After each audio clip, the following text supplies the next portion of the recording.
मैंने कुछ दिन पहले ही जेई 2026 के ऊपर एक डिटेल्ड वीडियो बनाई थी और उस वीडियो में बहुत सारे कमेंट्स थे कि भैया जेई 2026 के मोस्ट हाई वेटेड चैप्टर्स के ऊपर एक डिटेल्ड वीडियो चाहिए। सो आज मैं ये वीडियो लेके आया हूँ जिसमें मैं आपको बताऊंगा जेई मेंस के most high weighted chapters. But उससे पहले एक चीज समझो, 70% of JEE aspirant including you ऐसे होते हैं जो लास्ट के टाइम पे पूरा चैप्टर पढ़ना स्टार्टिंग से स्टार्ट कर देते हैं, हर एक चैप्टर को इक्वली इंपॉर्टेंस देते हैं just to realise after the exam कि यार मैक्सिमम क्वेश्चंस कुछ तो पर्टिकुलर चैप्टर से ही पूछे जा रहे हैं। और अगर आप चाहते हो कि आप इन 70% एस्पिरेंट में ना हो तो इस वीडियो को एंड तक देखना। बाकी वीडियो में आगे बढ़ने से पहले कमेंट कर दो आई विल डू इट, क्योंकि खुद पे बिलीव होना बहुत ज्यादा इंपॉर्टेंट होता है, क्योंकि तभी आप उस गोल के लिए अचीव करने के लिए रेडी हो सकते हो। अब देखो, आपको जेई मेंस में कोई भी क्वेश्चन सही करने के +4 मार्क्स ही मिलते हैं। अब आपको पेपर में डिसाइड करना है कि आपको क्या इजी क्वेश्चन सॉल्व करके +4 मार्क्स अचीव करना है या फिर टफ लेंदी क्वेश्चन जिसमें आप 10 मिनट दोगे और उसमें आपको +4 मार्क्स लेना है। दोनों केस में मार्क्स सेम रहेंगे बट एक स्मार्ट अप्रोच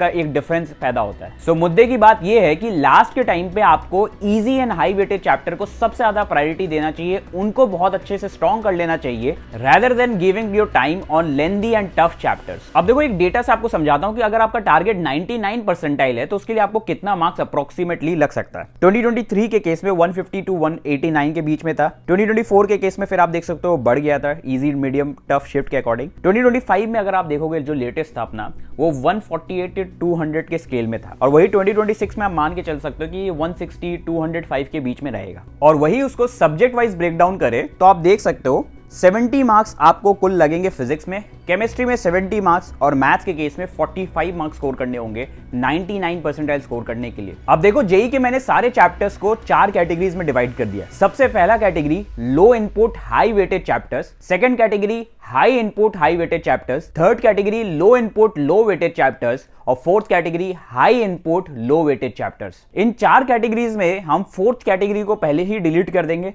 हमारा सबसे मेन फोकस रहेगा फर्स्ट और सेकंड वाली कैटेगरी में, और थर्ड में अगर हमारे पास टाइम बचता है तो हम थर्ड कैटेगरी में फोकस करेंगे। अब सब्जेक्ट वाइज बात करेंगे। सबसे पहले स्टार्ट करते हैं फिजिक्स में। फिजिक्स में हम बात करते हैं लो इनपुट हाई वेटेड चैप्टर, जो हमारा सबसे पहला कैटेगरी था। इसका 45% वेटेज होता है आपके पूरे पेपर में। और ऐसे कौन कौन से चैप्टर्स है वो मैं आपको बताता हूं।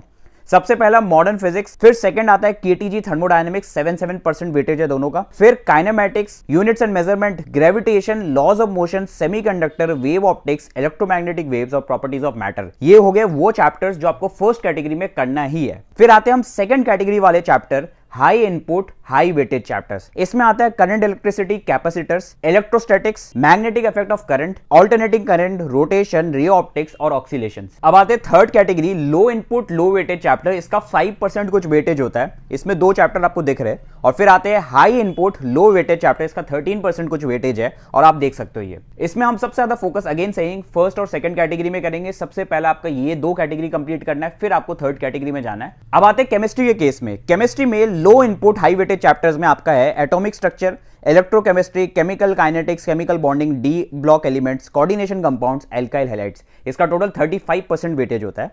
फिर आते हैं high input high weightage chapter, 36% इसका वेटेज होगा। एरोमेटिक कंपाउंड्स हो गया, thermodynamics, P block elements, GOC, amines और मोल कॉन्सेप्ट। फिर आते लो इनपुट लो वेटेज चैप्टर्स में, इसका टोटल 17% वेटेज है।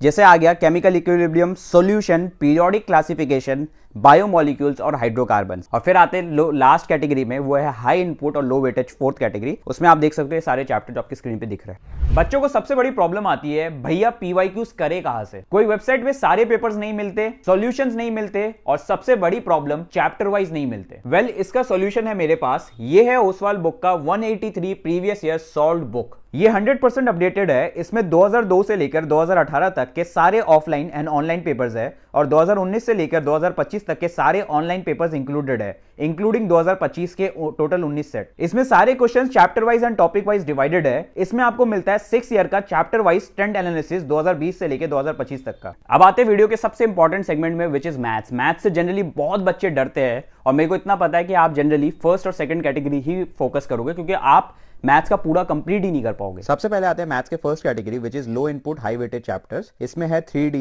Vectors, differential equation, sequence and series, straight line, circle, probability. ये टोटल 31% वेटेज है। फिर आते हैं high input high weighted chapter. इसमें है definite integration, area under curve, limit, continuity, differentiability, functions, application of derivatives, conic sections, determinants, matrices, quadratic equation, binomial theorem. इसका total 43% weightage है। फिर आते थर्ड कैटेगरी में, लो इनपुट लो वेटेज, 14% वेटेज है। Differentiation हो गया, permutation, combination, statistics, mathematical reasoning, sets and relation. अब आते हैं fourth category which is high input low weightage. इसमें आपको सारे चैप्टर स्क्रीन पे दिख रहे हैं। अब देखो, ये तो थे मोस्ट इंपॉर्टेंट चैप्टर्स। अगर आपको जेई मेंस को मास्टर कर रहा है तो 4 चीजें बहुत अच्छे से करना है। सबसे पहला सिलेबस, सेकंड इज प्रैक्टिस, और थर्ड है रिवीजन, और फोर्थ है टेस्ट। सिलेबस हमने बता दिया कि कौन से चैप्टर्स कैसे करने हैं। अब करना कहां से है, उसके लिए आपको वन शॉट फॉलो कर सकते हो। कौन से वन शॉट अच्छा है उसका लिंक डिस्क्रिप्शन में मिल जाएगा, जाके देख सकते हो। सेकंड चीज है प्रैक्टिस कहां से करना है। प्रैक्टिस के लिए एक सिंपल सीक्वेंस बताऊंगा।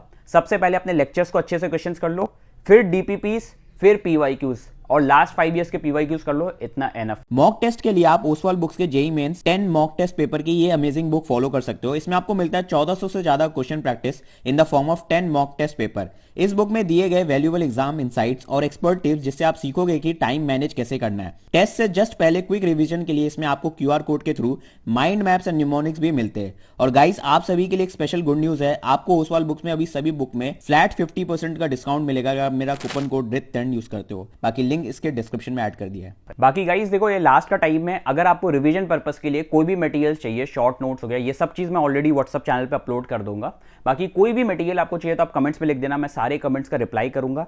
अगर वीडियो आप अभी तक देख रहे हो तो मेरे को कमेंट्स में भी बताना, क्योंकि इससे मेरे को पता चलेगा कि आप कितना सीरियस हो अपने प्रिपरेशन को लेके और आप कितना मेरी बातें सुनते हो। अगर आपको लगता है कि आप मेरे से पर्सनली जुड़ के अपना पर्सनल मेंटरशिप के थ्रू अपना प्रिपरेशन बहुत अच्छा स्ट्रॉन्ग कर सकते हो, तो मैंने एक पर्सनल मेंटरशिप भी लॉन्च किया जिसका लिंक डिस्क्रिप्शन में होगा। वहां से जाके आप वो पर्सनल मेंटरशिप प्लान ज्वाइन कर सकते हो और मेरे से पर्सनली कनेक्ट होकर अपना प्रिपरेशन अच्छा कर सकते हो। बाकी guys, that's all for this video. कुछ भी हो पूछ लेना और अपना बेस्ट देना। Best of luck.